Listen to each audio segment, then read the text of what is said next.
Hey guys, welcome back to my channel. I'm your friend Arman. So today in this video we're gonna learn another topic of law of tort, that is nervous shock.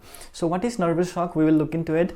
So please watch this video till the end. But before I begin, please subscribe to my channel, hit the like button if you find this video helpful, and do not forget to share this video. So guys, the question arises, what is nervous shock? Okay, so nervous shock, like I state when a person gets certain information or when a person sees certain things, which is very dangerous for that person. Suppose I am suffering from a heart disorder, okay, and any person comes and tells me a certain things which can cause a very emotional disturbance to me, which has the capability of disturbing me, or which has the capability of causing an anxiety, stress, so which can bring an emotional disturbance to the person. And because of that disturbance, if the person lost his consciousness or suffer certain kind of injuries or disturbance, so that will be called nervous shock. Okay, so if we see the bookish language, then what is nervous shock? So it is the common law do not try to give compensation for the person who suffers from nervous shock, but however there are certain instances where the common law recognizes the nervous shock as a tort. Okay, because it is very difficult to find out or identify or to create the link between the thing which caused the nervous shock to the plaintiff by the defendant. So it is really difficult. So that's why it is said that the nervous shock is a recent origin, and the court is reluctant to provide compensation to the victims of the nervous shock. So there are certain essentials of the nervous shock, that is like there should be an information. Okay, there should be an information there should be an information which could be visible, which could be addressed to the ear, eyes, okay, which could be addressed to the ear, either ears or to the eyes. Okay,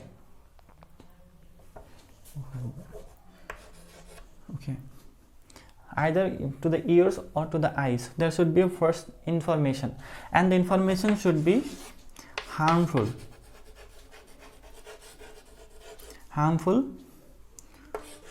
for the plaintiff, okay. And number 3 is that after the hearing that harmful information, the plaintiff suffers the nervous shock.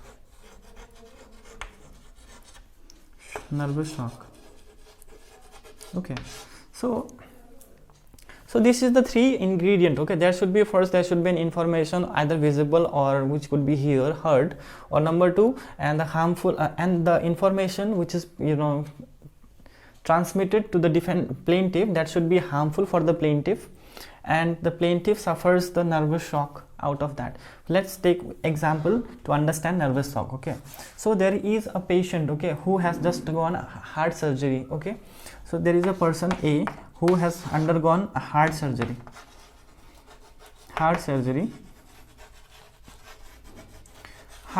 okay, who has undergone heart surgery recently. So any kind of information which can cause disturbance to his heart, or which can cause mentally break this person. Okay, so say for example, if that person is given an information that your son has died in the road accident, and the statement is false. Okay, the statement is false. A person just with the intention of causing harm to the person, given the information that your son has died in the road accident. So in that case, if the person dies because of hearing that sentence, the utterance of that person, so that means what? He died because of the nervous shock. Okay, so in that case, the defendant will be held responsible for committing the nervous shock to the defendant. And side by side, this is a murder also. This could be a culpable homicide not amounting to murder also, but I'm just giving you an example of it. Okay, so that is the that is the heart, so that is the nervous shock. Okay, so I hope it is clear to you what is nervous shock now. So the court has been very reluctant to give remedies for the person who has suffered nervous shock, because as I have told you that it is very difficult to create the long link between the defendant and the plaintiff. Okay, suppose if I say certain things like your son has failed in the exam, so that could be like normal thing for someone, but that could be harmful for other. Like, so a person who has the greatest desire or greatest extent, for example, okay, there is an aspirant, okay, so IAS aspirant, okay, IAS aspirant, and he was pretty sure that he will clear the exam. And he has given the exam and everything was gone great. Okay, and the person was really nervous that what will be the result. Okay, and if somebody with the intention of causing the prank goes to that aspirant and says that you have failed, then, and because of that emotional disturbance he has undergone, like say he has undergone depression or some kind of mental disorder because of that trauma. Okay, because of that trauma, and however the information given by the defendant was wrong, I mean false.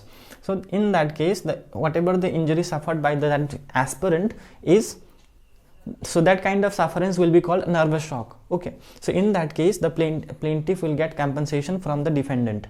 Okay, so that's what the nervous shock. Okay, I hope it is clear now with this example. Okay, now there are certain case laws. Okay, so the first case law,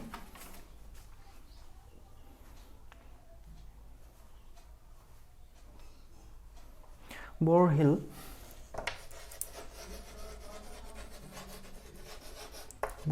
versus Young. Borhill versus Young. Okay. So in this case, what happened that in this case there was a motorcyclist and the motor car driver. Okay, and so that from this side there is a motorcycle, and from that side motor car. Okay, motor car. And so in between both the vehicles got collided. Okay, and the motorcyclist got died. Okay, the cyclist got died.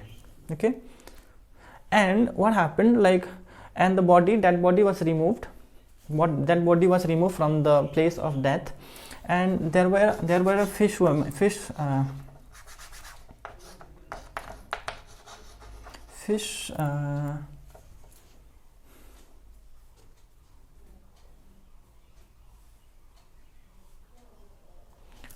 wife, yes. So there was a fish wife who was standing 40 to 45 feet away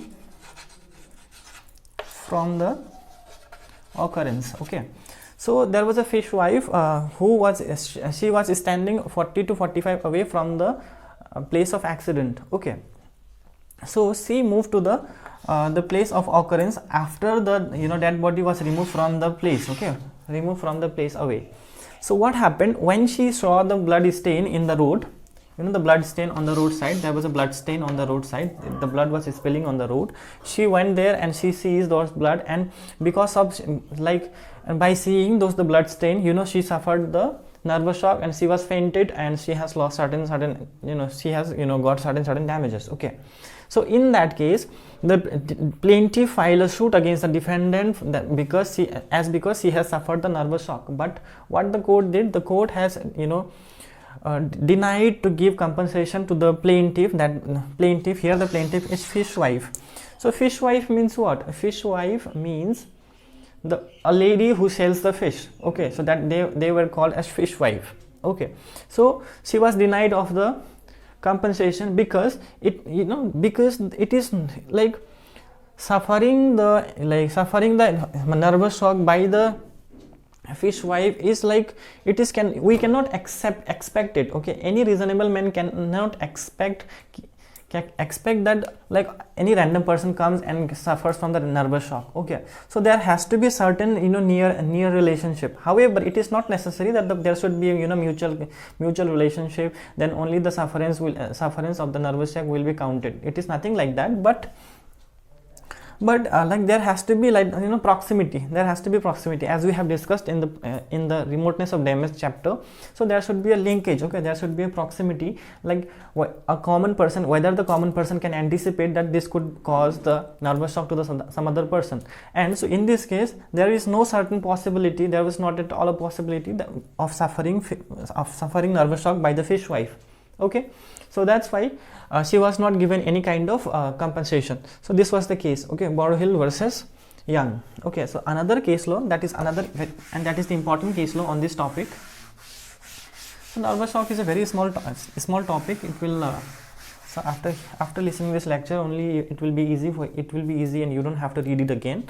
So yeah, so another case law is McLaughlin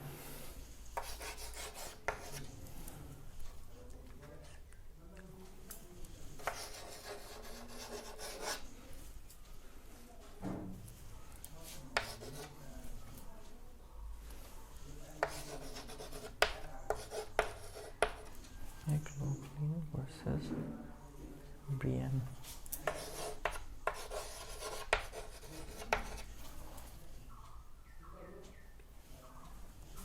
Brian, 1982. So yeah, McLaughlin versus O'Brien. So in this case, what happened? Like there was a plaintiff's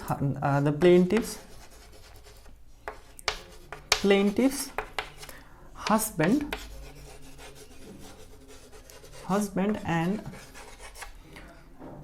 two daughters. Plaintiff's husbands and two daughters. So in this case, McLaughlin versus O'Brien. In this case, what happened? The plaintiff who was a wife. Okay, wife. The plaintiff is a wife. Okay, and husband and the two daughters. Okay, so husband and the two daughters got into the car accident, and one of the daughter passed away during that accident. Okay, the small daughter passed away in the accident. So she was given the information that your husband and two daughters got into the accident, and when she was taken to the hospital, and added that the accident was due to the negligent act of the defendant. Okay, so once she taken to the hospital, and she met her husband and one daughter, and after that she was given an information that one of her daughter is died on that accident. So the moment she heard the information that her daughter was died, she suffered nervous shock and she fainted. Okay, and she has lost her consciousness. So after that, consciousness, and then the plaintiff, on behalf of the plaintiff, the suit was filed against the defendant, and the plaintiff was given the compensation for the suffering of nervous shock. Okay, so this is the case. It was very small case, and I hope you understand the thing. Okay, so this is all about the nervous shock. If you still have any doubt, any queries, you can comment down below, or you can ask me on the Instagram. I have given my Instagram link, find that in the description box. So apart from that, if you want to prepare for the Assam Judicial Service, you want to know how to prepare, what are the books are essentials and everything, then I have created the playlist in my channel. So go visit there and watch those videos. And this is the series of the law of tort that are going on. So one more topic is left regarding the law of tort, that is damages. What are the remedies available to for the person who suffered wrongful act of the defendant. Okay, so we will discuss in the next video. I will discuss about the damages or remedies under the law of tort. What are the remedies are available? So after that, the law of tort series will be completed. So this is, I think this is going to be the 13th video on the law of tort, and after that we will move into some other papers of the law. Okay, so thank you so much. If you find this video helpful, please hit the like button, and please comment कर दो आप लोग, ठीक है? Like अच्छा लगता है when you comment something. If I'm able to make you understand about the topic, then, and if you are endorsing that by saying that you understanding, like whatever I'm telling you, it is easy, it is easy for you to understand, then please do let me know by comment down below. Okay please बता दीजिएगा आपको कैसा लगा video देख के, because क्या होता है ना कि लाइक व्हेन मैं तो आपको बता रहा हूँ, एक्सप्लेन कर रहा हूँ चीज़ों को, एंड क्या होता है कि लाइक अगर आपको कुछ समझ में नहीं आ रहा, आपको समझ में आ भी रहा है नहीं भी आ रहा है, मुझे पता ही नहीं चलेगा ना, तो प्लीज़ आप नीचे कमेंट कीजिएगा.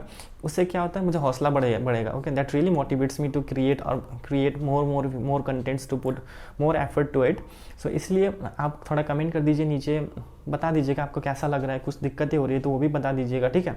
जैसे कि आप लोग पहले बताया करते थे कि लाइक आपको माइक में प्रॉब्लम हो रखी थी, तो मैंने माइक भी ले लिया है, तो इसलिए आप बता दीजिए कि what are the things that I can improve here. And if you have and acha, if you find this, like if you think that my effort is helping you, then do let me know. And if you think that certain things to be improved here, then please do let me know that again.